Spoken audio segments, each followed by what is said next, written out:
Magandang hapon sa inyo lahat. Ito po si Herbert Curia, author, promoter ng Human Rights Promotion. Ang boses ng Human Rights Promotion sa malayong demokrasyang ito, akibat ang ating pananalig sa ating banal na Panginoon Diyos, banal na Panginoon Kristo at gabay ng kaliwan ng kaliban ng Santa Maria, mula sa isyong ating nakalap at nagbabantay sa mabuting pamamahala, patas ng justisya at karapatang ng tao. Ay hinggil sa issue ng employment status sa bansa under Marcos administration. Ang administrasyong Marcos ay pag-ibayuhin pa nito ang pagkakaroon ng trabaho sa bansa mula sa pagbaba ng unemployment nitong December 2023 mula sa 3.6% unemployment na bumaba ito to 3.1%. O ang walang trabaho ngayong as of December 23 ay nasa 1.6 million na lamang. 2023 as of December, mula ng 2022 December ng 2.22 million yung walang trabaho. So malaki rin yung binaba niya for unemployment na 2.22 noong 2022. Ngayong 2020 na December, naging 1.6 na lang ang unemployment. So yun, maganda yung yung kanyang pagbaba ng unemployment according to our sa ulat ng ating pamahalaan, at yung ating humigit kumulang yung ating employed sa as of ngayon February, mga nasa 50 million yung ating employed. Yung employed natin ay nasa 50 million yung employed natin. Yung unemployed 1.66 million na lang. Pero yung employed sa atin nasa 50 million or more sa panahon ito as of February. Tapos ay yung ating compared to our population, nasa 118 million yung ating population. So ganun yung yung populasyon, yung employed at mga walang trabaho. So ganun natin na ganun yung takbo ng ekonomiya natin ngayon. So ang PSAC o Private Sectors and Advisory Council led by SM Investment Corporations ay tutulong sa pag-ibayo ng trabaho sa bansa at mabawasan ng walang trabaho. Nais na mabigyan ng kakayanan ng mamamayang Pilipino sa iba't ibang industriya kagaya ng health sector, etc. Upang mabigyan ng trabaho ang mga Pilipino. Iba't ibang pamamaraan na kanilang gagawin to give employment. So, merong yung aside from our government, yung ating mga economic team, yung NEDA at iba't ibang mga economic team para sa tingil dyan sa nag-iisip para magkaroon tayo ng trabaho, na mabigyan ng trabaho o mapaganda ang ekonomiya ng bansa, ay meron ding consultation. So, yung ating mga private sector ng mga negosyante kagaya ng SM Investment Corporation, sila yung isa sa pangunahin na kaisa dyan sa PSAC na yan para magbigay ng consultation sa ating pamahalaan at tumulong para mabigyan ng trabaho hindi po ng Pilipino locally.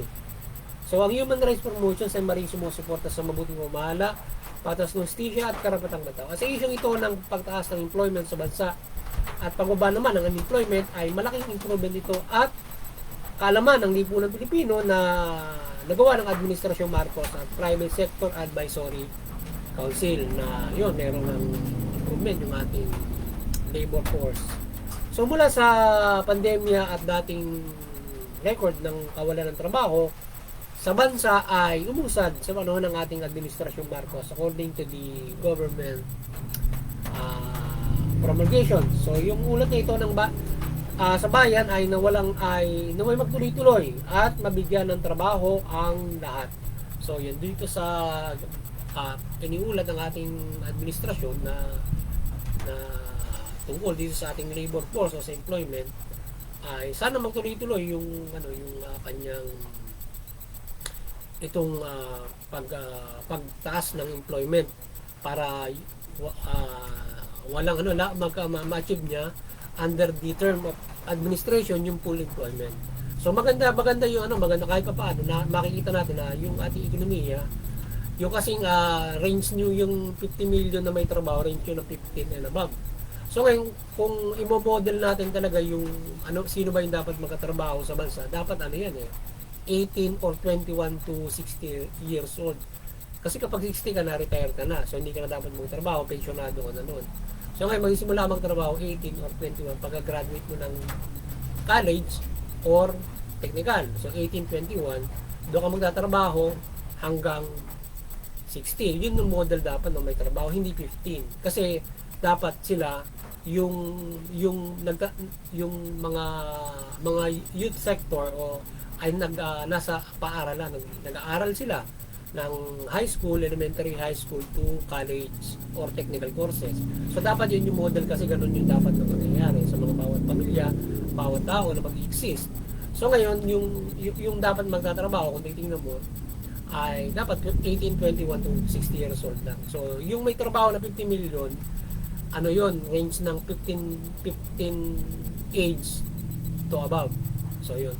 Pero do sa, kung i-compare mo kasi yung 50 million na may trabaho nito to our dito sa ating population na 118 million na tao tayo ngayon sa Pilipinas, ay kung ikukumpara mo, kung halimbawa may ikaw ay isang head of family, may kamag-anakan ka, kung i-range mo, medyo maganda yung ating ekonomiya sa trabaho.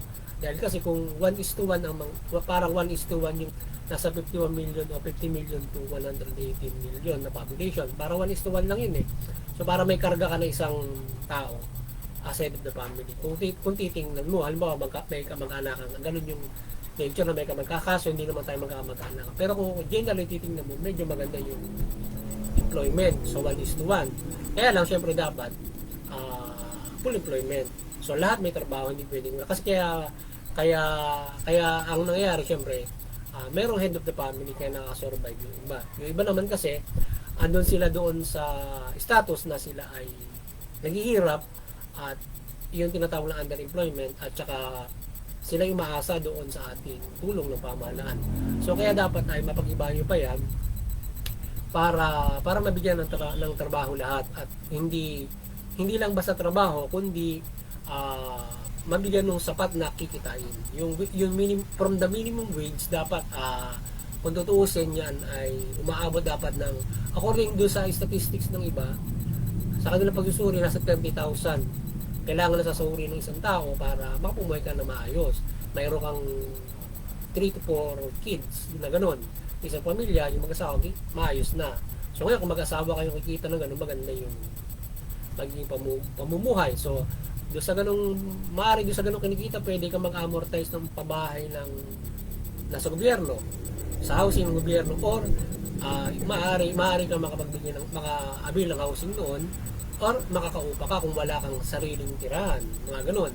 So yun kaya dapat ay siyempre kakibat niya ang maayos na sahod, trabaho ay yung magandang serbisyo ng ating pamahalaan. Kaya siyempre dapat yung pangunahin na dapat matutugon ng pamahalaan yung sa mamamayan nila, trabaho at saka yung tirahan. So pangunahin yun. Ngayon kung yung mga walang tirahan, dapat magkakaroon ng tirahan at yung mag-i-exist. Tapos yung mayroon na, syempre trabaho yung kailangan nila. So ngayon pangunahin at kasunod ay syempre yung health, education, yan. So yung education and work halos mag-related din yan. So meron tayong tatapin yan mamaya. So ngayon ay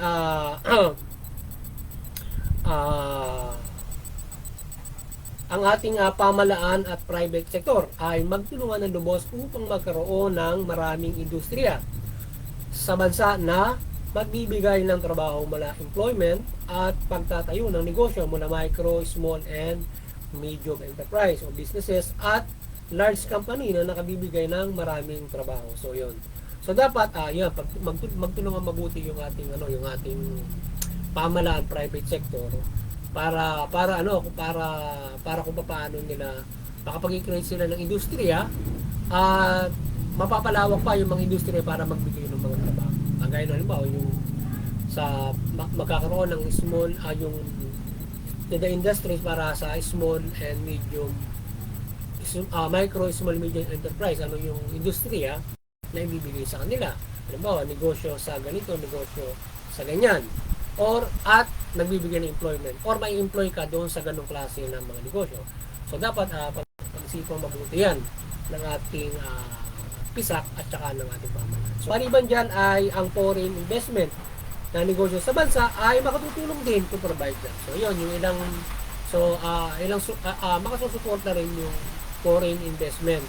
Yung maglalagay ng negosyo sila sa bansa, ba't dapat ito ay kontrolado? Hindi ko pwede na mas marami yung foreign investment sa bansa kaysa doon sa local jobs o local businesses na pag-aari natin, lalong-lalo na ay yung liberalization natin ngayon, yung mga negosyo na pinapatakbo ng gobyerno ay napa-privatize na. So, binibigay na sa mga private sector yung iba. Halimbawa, kagaya noong kung paano ka, halimbawa, ang distribution, halimbawa sa kuryente, ang distribution na doon sa, halimbawa sa Meralco, halimbawa mga ganun, o mula sa, natin, hindi mismong totally government, or ilan ay naka-privatize na. So, ganun ang ginagawa natin ngayon, ay dapat, yan ay locally owned, at hindi siya pwede i-own ng foreign. Dapat may mga ganun kasi yung maraming gustong baguhin tungkol diyan, gusto nang i-fully owned ng mga foreign, magkaroon ng full foreign ownership doon sa ating mga negosyo.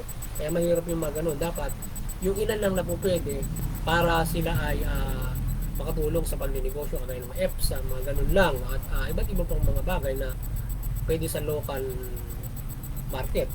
So, ang ating boses sa pamahalaan ng PISAC ay naway, anuman ang status ng mamamayang Pilipino, may pinag-aralan o wala mula technical to professional, at no read no write, at mababang antas na lamang ang naabot sa pag-aaral ay dapat mapag-isipan ng industriya na maibigay sa kanilang trabaho. Kung hindi lamang yan maging PWD o may pansanan na maaari pa magkatrabaho. So, pag-isipan ng pamahalaan yan, yun, at saka ng PISAC, kung paano nila mabibigyan ng trabaho yung mga walang pinag-aralan, no read no write, or may mababang pinag-aralan. Dapat hindi lang yung graduates, kasi may issue pa nga sila, graduates ay mismatch kasi dahil sa mayroong mga graduates hindi sila kamatch doon sa mga ino-offer na trabaho ng mga existing industries. So hindi lang yun, hindi yun yung ibang usapin kasi yun eh. So ang from the education na usapin yun. So dapat ay yung ating PISAC at saka yung gobyerno mag-iisip sila kung paano nila mabibigyan ng trabaho yung mga walang pinag-aralan at mababang pinag-aralan. Anong industriya ang maibigay mo sa nila at paano sila magkakatrabaho sa mga existing industry at sa mga kumpanya, yung mga walang pinag-aralan at yung mababa ang pinag-aralan. At anong, halimbawa, negosyo ang maaaring mong ibigay sa kanila o industriya. So dapat na pag-iisipan nila yan. Kasi nagiging nananatili yung ganong klase ng status nung ating mga kababayan o sino man dahil nga sa kahirapan ng ating ekonomiya. So dapat kung matutulungan sila na sa halimbawa nagsimula tayo natutulungan sila yung mga no-read no-write na bibigyan ng trabaho, makapagpapaaral sila ng mga anak nila. Kapag nakapagpaaral sila ng anak nila, darating yung kinabukasan walang Pilipinong walang pinag-aralan. Lahat tayo mayroong pinag-aralan. At mayroon tayong matataas na antas ng kaisipan. At tayo ay may mahusay na trabaho at negosyo at ekonomiya. Yun ang magiging equals nun. So ngayon ay marami yung ganyan na dapat na pag-isipan ng nating mga ng pamahalaan at ng private sector kung paano mabibigyan ng trabaho yung mga yun. Usually, yung mga walang trabaho din, aside from doon sa job mismatch ng mga professional na walang trabaho, ay yung mga ganun na nasa mababang pinag-aralan or mga walang pinag-aralan na nagiging underemployment sila, may trabaho o wala dahil nga doon sa kanilang status. Ngayon, kaya dapat kapag-iisipan sila na magkaroon sila nung permanent job sa ganung klase ng status nila. So ngayon, yung ating pamahalaan ay hindi dapat idahilan yung job mismatch na kawalan trabaho kung saan issue lamang ito ng education na offer sa bansa na dapat may landing industries o sila ang mag-create ng industriya. Yung sinasabing job mismatch kasi ang problema, yung ating dapat na pag-aaralan yung education sector naman natin sa ating edukasyon na ano ba yung dapat na i-offer ng mga universities para sa ating lalandingan ng mga trabaho dito. Halimbawa, dapat may open nurses. So, dapat yung offer ng nurses natin, may lalandingan na job yan. Kung lahat ng nurses yan. So, dapat mayroong mga siguradong trabaho na maaaring landingan dito sa atin yan. At iba't iba mga profesyon. Or else, sila yung gagawa ng industriya na mga profesyon. Mga ganun. At anong tulong ang maibigay ng pamahalaan. So hindi ngayon magkakaroon ng job mismatch kung yung edukasyon na i-offer ay swak doon sa existing industries or makapag-create pa ng industriya. Diba? So, ganun lang kasimple yun doon sa job mismatch. Kasi ang nangyayari, ano ba, may industriya ka ng ganito, kailangan mo puro mga ganitong klase ang graduate. Walang gumagraduate ng ganun. Puro graduate ng ganito lang. O halimbawa, graduate A, ang kailangan mo graduate B, ang marami. So ngayon, kailangan mag-create ka sa edukasyon ng mga professional na A para mayroong landingan na gano'n dahil job mismatch Ngayon, yung professional B ay wala ngayong malandingan na job. So ang ganong gagawin natin din sa professional B, di ba? So maaaring po pwedeng yung profession na yun ay gawa na pamamaraan nyo para may landingan na job. Ano na landingan na job yun at ano ang bibigay na trabaho doon sa professional B para may landingan sila kapag gumraduate. Hindi basta gumraduate, di ba? Kaya nawala trabaho. Ngayon, ang mangyayari kapag gumraduate ka na wala kang lalanding at your course, mapupunta ka sa ibang trabaho. Hindi mismo na iyong profesyon. So iba ang malalandingan mo na trabaho o pagnenegosyo na hindi match doon sa iyong profession. Maring ganun ang mangyayari. Dahil nga hindi mo rin pwede rin naman na wala kang trabaho. So may employed ka doon sa hindi sarili mo profession. So yun ang sinasabi nila na mayroong mga ganung klase na problema kaya walang trabaho yung iba. Pero madaling gawa ng paraan yan ng edukasyon at saka ng ating pamahalaan to give interactions with them. Kagaya din noong mga walang pinag-aralan, mababang pinag-aralan, anong industriya ang bibigay mo? Kasi usually yung ibang mga kumpanya na malalaki, kapag high school graduate na, titrain nila yon titrain nila yon para doon sa kanilang industriya. So, yun ang pinakamaganda ron kasi tinuturuan nila at natututo sila. Yun ang pinakamaganda sa isang kumpanya. Kaya dapat gawin ng lahat ng mga kumpanya yung ganung klase ng mga bagay. Gawin ng pisak yun para natitrain nila yung mga tao. Halimbawa, high school graduate or walang pinag-aralan, matitrain nila yun para ma-employ nila doon sa kumpanya nila o ano mang industriya nila. Ganun lang kasimple yun Maraming ganyan doon sa mga foreign business, pero din dito na nagaganyan sa atin na ititrain ka nila para ma-employ ka nila. May mga ganun dito sa atin na mga foreign company. So mahusay yung mga ganung klase ng kumpanya. Dapat yung mga local company ganun din na gagastosan mo, train mo yung mga tao para i-employ mo sa ganun. At mayroong sapat na sahod kasi yung iba ay nagkakaproblema din sa sahod. Kaya siguro maaaring hindi lang tatagal, lumilipat. So yun. So ano man ang level ng status ng isang tao dapat pag-aralan ng pamahalaan sa paggawa ng industriya to resolve unemployment at underemployment. So, di ba ganun lang kasimple yun? Para everybody is mabibigyan ng trabaho ng ating gobyerno. At hindi lamang, sana yung magkaroon ng full employment under this, kung yung 1.66 lang wala trabaho, magagawa ng ating administrasyon bago matapos yung kanyang termino na hanggang 6 years, magkakaroon ng full employment. At kahit pa paano, mabigyan naman kahit medyo sapat na sahod. Hindi man nakamit yung halimbawa yung goal na kailangan aayon ka doon sa karapatan ng standard na dapat ang standard kasi na tingin nila ngayon 30,000 for every Pilipino sa private sector ganyan sa pamahalaan. So ngayon kung hindi mo maibigay yun ang sweldo lang ngayon ng mga nasa labor natin nasa 15. So marami pa ang iaangat. So ilan na yung nakakasahod ng ganun. So ngayon kung at least kahit pa paano kung abot ng sa buong 6 years maabot ng 20,000 yan to kahit pa paano maganda na rin yun at hanggang sa susunod na mga panahon pa maabot yun talagang standard. So makapamumuhay naman siya dito ng Pilipino at full employment. Yun ang maganda ron. Sana magtuloy-tuloy at magkabay ng ating administrasyon hinggil dyan.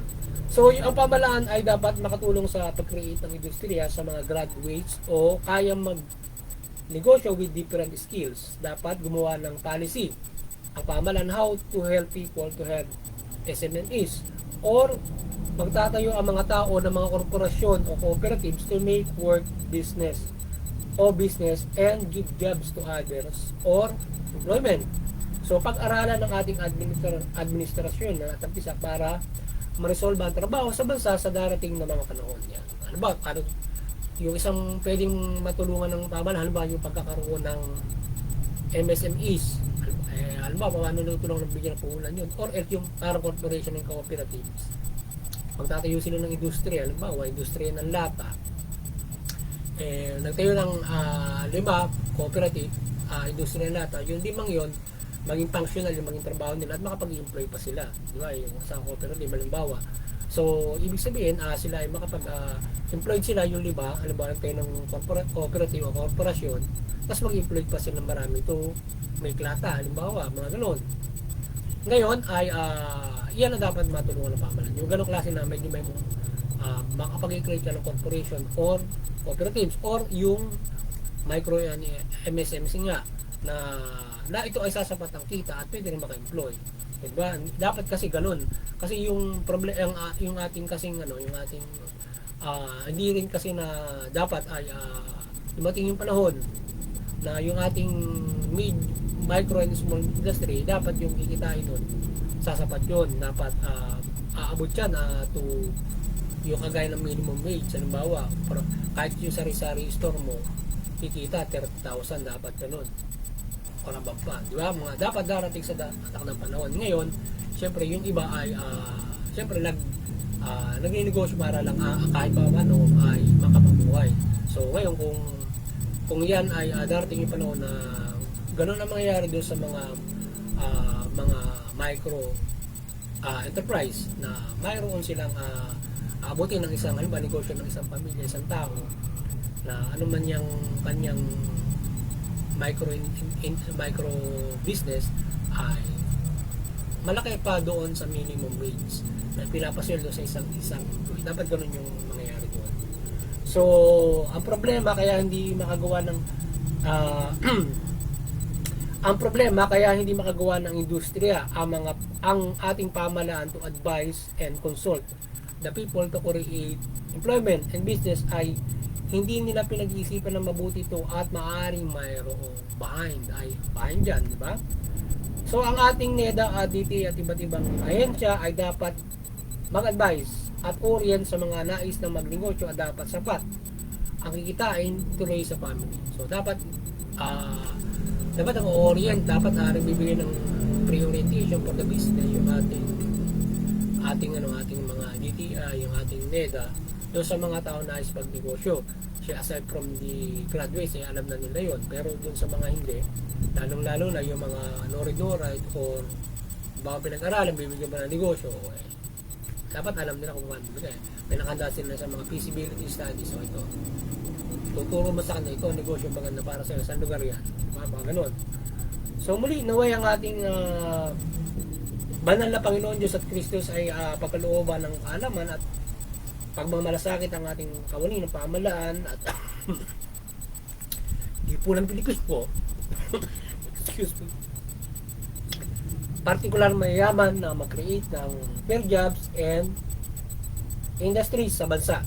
So yun, sana magabayan ng ating banal na Panginoon Diyos yung ating pamahalaan at malaman nito yung mga dapat na mga hakbangin para mabigyan ng trabaho yung dato. Hindi po pwede kasi na walang trabaho yung iba kasi magugutom sila or hindi sila makapumuhay na maayos, di ba?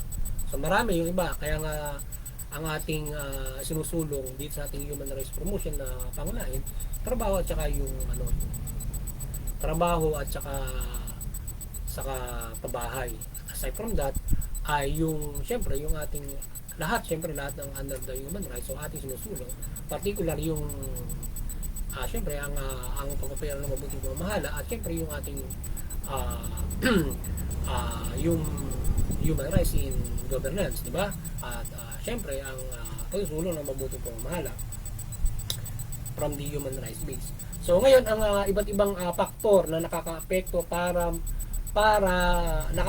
makatrabaho ang mga Pilipino ay pag-aralan ng ating pamahalaan kagaya noong korupsyon at abuses sa pamahalaan at injustices na instead makabigay ng trabaho ang pamahalaan ay nakakaapi at abuso pa ng mga tao, lalo na ang sabuatan ng abuso at korap sa pamahalaan at mga private sector, business or individual na nakakaapi ng mga tao o mahihirap, etc. para hindi magkatrabaho o negosyo. Yan.